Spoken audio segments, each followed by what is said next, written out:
Hello, I'm Bob Peters, host of Salute, and I have an Army veteran, Mr. Joe Lee, who was Korea. Welcome to the show, my friend. Thank you. It's good to have you Good here. to be here. Yeah, you got quite an interesting story.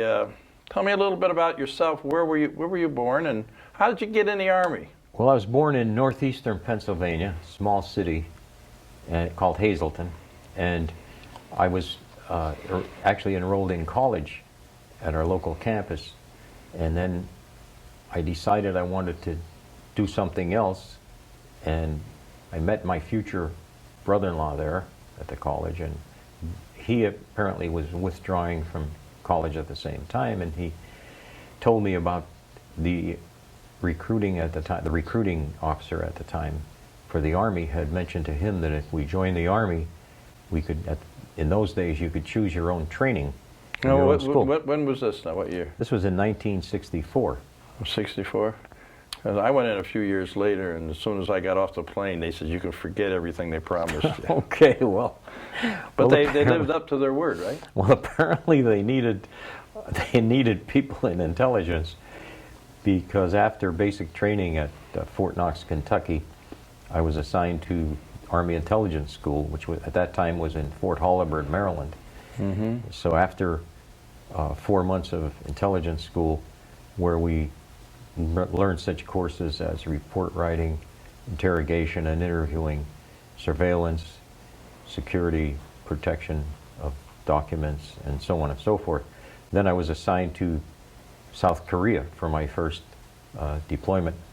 So I was assigned to the 7th Infantry Division, and it was located about 20 miles south of the DMZ, 38th parallel. And we were attached to the 7th Military, 7th MI detachment of the 7th Division.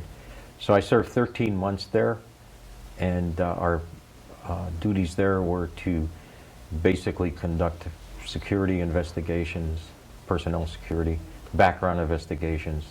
We were responsible for protection of classified documents, and we also gave speeches to incoming personnel regarding security measures that they had to take, especially with regard to classified information. And we also provided VIP protection and a number of other duties that were assigned from time to time. And one of my most interesting times over there was my visit to the DMZ and up in Panmunjom, where the ceasefire was signed by the South Koreans and the NATO forces. And it was pretty interesting to see the actual room where the ceasefire took place. There was a long table where both the communists, North Koreans, and our administrators sat and signed that ceasefire. And then there was also a time when we were asked to investigate the case of a one-man submarine that North Koreans had sent. Yeah, you were telling me about that. That sounds interesting. One-man submarine. Yeah, it was a spy mission, and it didn't have weapons on it? No, it was a way to get into South Korea without attempting to cross the border. And so it did land in South Korea, washed up ashore, but it was not successful. The occupant, who was a lone pilot, was already deceased. I don't know if he ran out of oxygen or what happened. But yeah, go back to the drawing board. Didn't work. Huh? That didn't work. So they had to go back and figure out what happened. But that was pretty interesting, as I said. I took some photos of it, and later on, it was thoroughly checked out to see how it worked, and it's the first time I ever saw a one-man sub. Yeah, I don't think I've ever seen one, to be honest with you. Yeah. Yeah. And the North Koreans from time to time would drop leaflets from high-flying airplanes, which were propaganda, indicating that the little cartoon pamphlets showing the American soldiers stabbing South Koreans and so forth, killing South Koreans. Oh, I so- see. Yeah. Yeah, so we would go and collect them and, just try to combat propaganda with our own information. Yeah. No. A lot of young people out there, they don't realize that there was an armistice that was signed, and which technically the war is not ended. Right. And lately, things don't look too good over there with their leader. Right. We still have we have had about 28,000 troops there since after the war, of the Korean War, and we do have some missile defense operations over there also.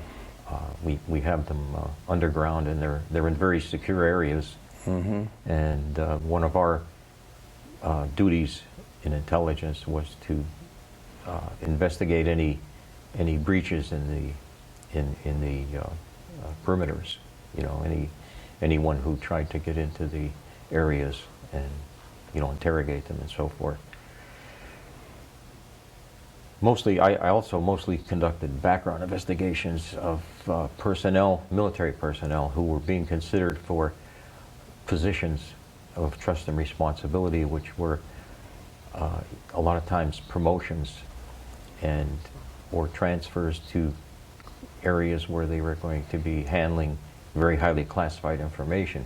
So I would interview associates and co-workers there in Korea. Do you have any dealings with South Koreans, intel with them, and you had an interpreter, or how did that work? Yes, we were assigned 4 interpreters at our detachment, and one of them was assigned to several agents, and my interpreter was with me almost every day, and it was necessary because we did have liaison with South Korean police, the local national police, and also the Republic of Korea intelligence officers who didn't speak English, for the most part.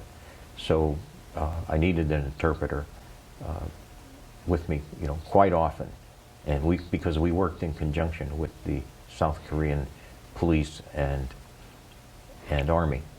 That'd be a very interesting time. It was. I had the opportunity to socialize sometimes with South Koreans and learn the culture over there.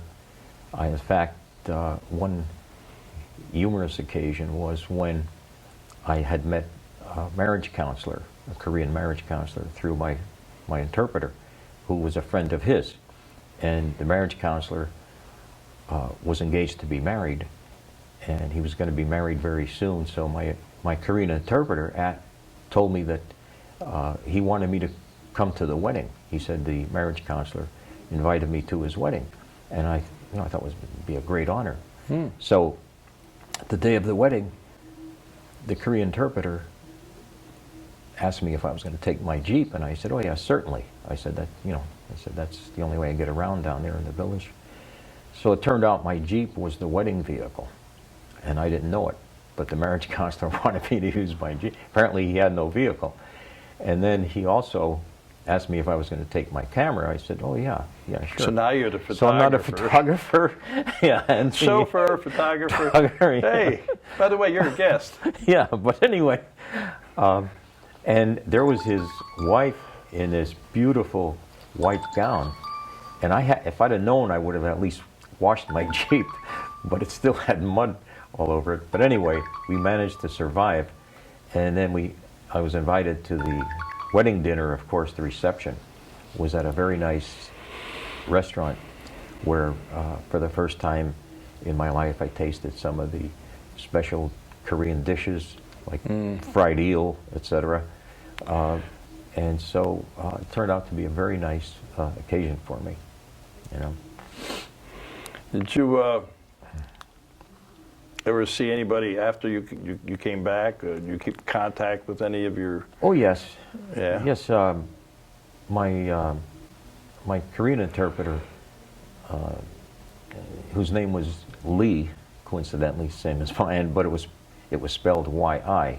Lee. Yeah, right. But he had finally gotten to America, and he and his wife and children settled in the state of Oregon, and he had occasion to visit Pennsylvania, and so he had some friends in Philadelphia, and so he stopped at my house, and we had a very nice time. I actually took him and his wife and his other guest on a tour of our Did you have to drive and take pictures too? I drove to, excuse me, and we drove, I took a, the only thing I took him on a tour of the local Penn State campus, where he especially enjoyed the large lion on campus, the statue of the large lion.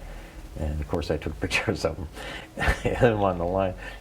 And then I also had him tour the coal mines in our area, because anthracite coal was the big industry in northeastern Pennsylvania, and my dad had worked in the coal mines, and so did some of my uncles.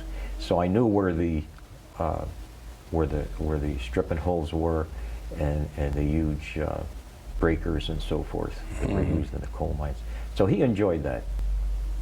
So you did like what, 13 months in Korea, South Korea? Yes.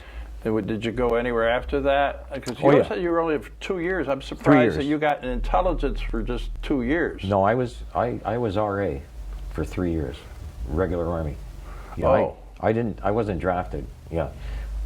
So I spent. So you did 2 years in intelligence, but No, I did all 3 years in intelligence. Oh, okay. And then I rotated back to the States to an assignment in Charlottesville, Virginia, as a resident agent in the Charlottesville office, which was a satellite office of the 109th Military Intelligence Command, headquartered in Richmond, Virginia.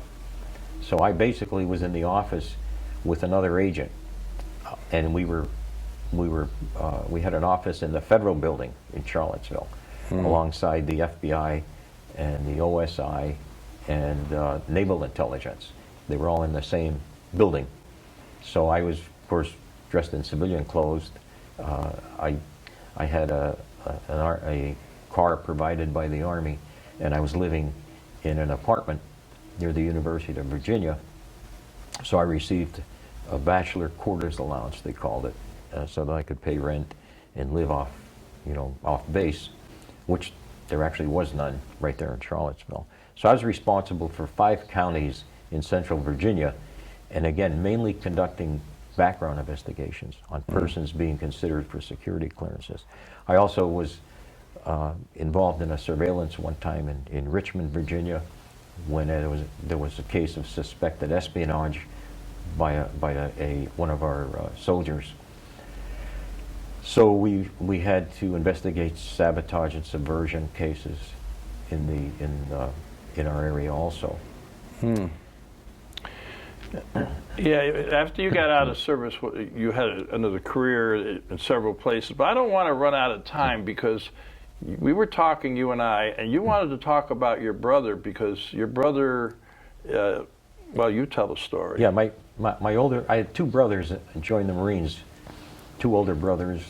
One was spent 4 years in Quantico, Virginia during peacetime, but then my second brother, Nate, second oldest brother, he had joined the Marines twice. He joined in 1957, and he spent 3 years in the Parris Island Marine Corps Band, traveling the East Coast and actually through Europe.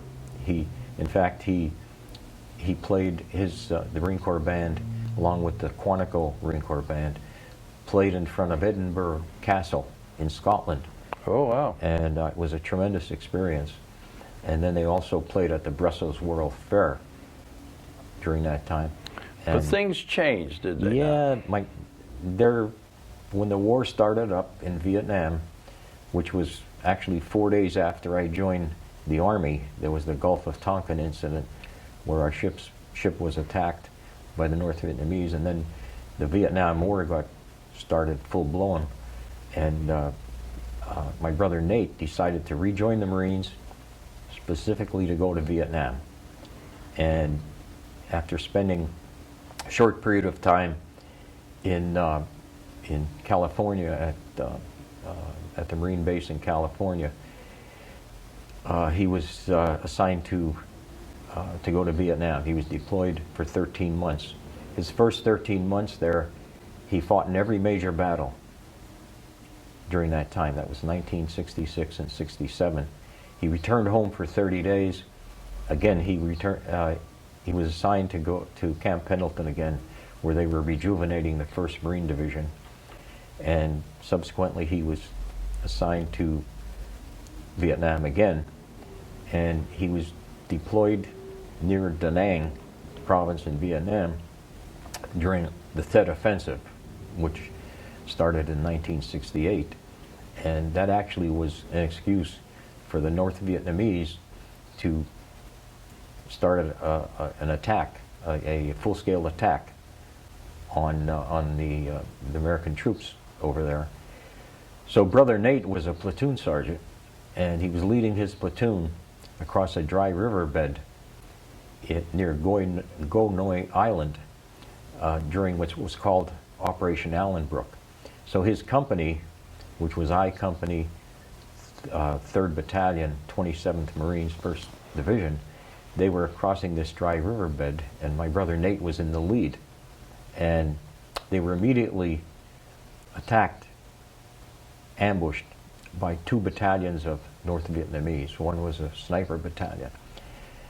So my brother Nate was one of the first ones caught in a crossfire, and he actually saved the life of a combat medic who he jumped on top of to shelter him while my brother took the bullet. And this combat medic, years later, contacted us and is pursuing an attempt to obtain for my brother a Medal of Honor. So he has already contacted his local congressman and attempted to have that happen. There was another Marine during that same battle, PFC Robert Burke, who received the Medal of Honor for holding off the North Vietnamese during this attack so that other Marines could come and pull the wounded back to safety. His name was Robert Burke. He was 18 years old. He's the youngest soldier ever to receive the Medal of Honor. That occurred in Vietnam. But you also told me about your brother. To receive the Medal of Honor, you have to have 2 witnesses, and there has been an issue trying to get a second one. And I'm hoping maybe somewhere along the line somebody sees this and says, "Oh, maybe we can do something." Wouldn't that be nice? That would be wonderful. You know, that would happen. A hero like your brother, they deserve all the recognition they can get. And I thank you and your family for all your years in the military. But I talked to you, and you're an amazing man. Because we had something in common. When I grew up, I had 2 foster brothers. You were a foster parent to how many kids? Well, approximately 50 passed through our house while we were foster parents. As you know, sometimes they're with you a couple of weeks, sometimes a month, sometimes years.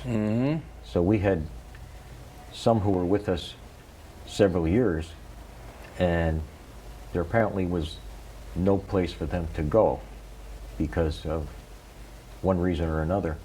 And so we ended up adopting 7 of our foster children, while at the same time having more biological children. You had 6, right? 6 biological children, right. Did you ever get to the bathroom at all?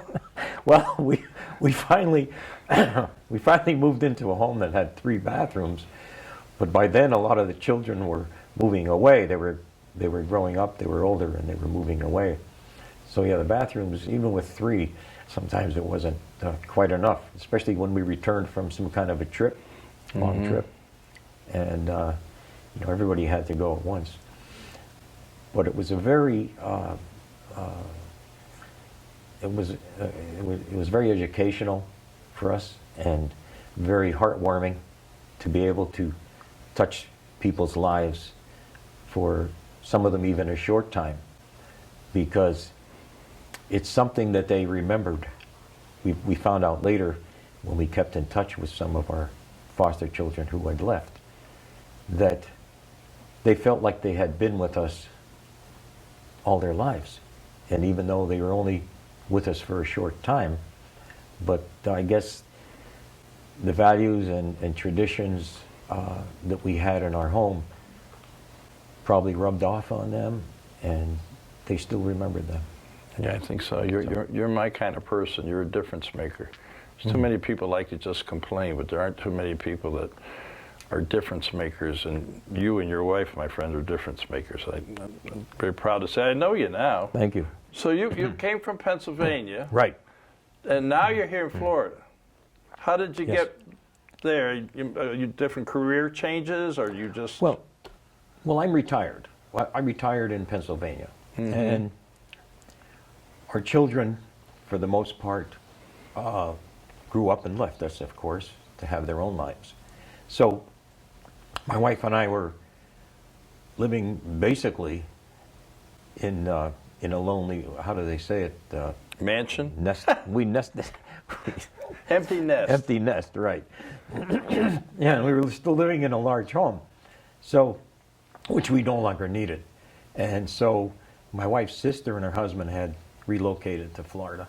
And in conversations with them, we decided that we no longer wanted to live in such a cold and harsh climate as we had been living all those years in northeastern PA. So we decided to come down here in 2015, and lo and behold, we found that we really enjoyed not just the weather, but the living conditions, the people here, and excuse me, there were a lot of activities for us to still take part in, even though, we were at an age where we had to limit, what we could do. You know, Central Florida and Leesburg, I'm saying this also because Leesburg pays the bills here. Okay. No, but really, seriously, Leesburg has a lot going on.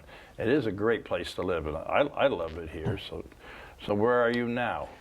I'm living in the plantation development just south of Leesburg, and my wife's sister lives just across the highway in Highland Lakes. So we have the advantage of being offered activities in both developments. So we do take part in both of them. And also, as I said before, there are so many activities in and around Central Florida that we like to take part in. There's always something to do. For example, we recently went to the Manatee Park in Blue Springs, and it was a nice experience. We still have a daughter living with us, adult daughter, and she really enjoyed it. She has Asperger's syndrome of autism, and there's also an agency in Central Florida, and that provides activities for people with autism also.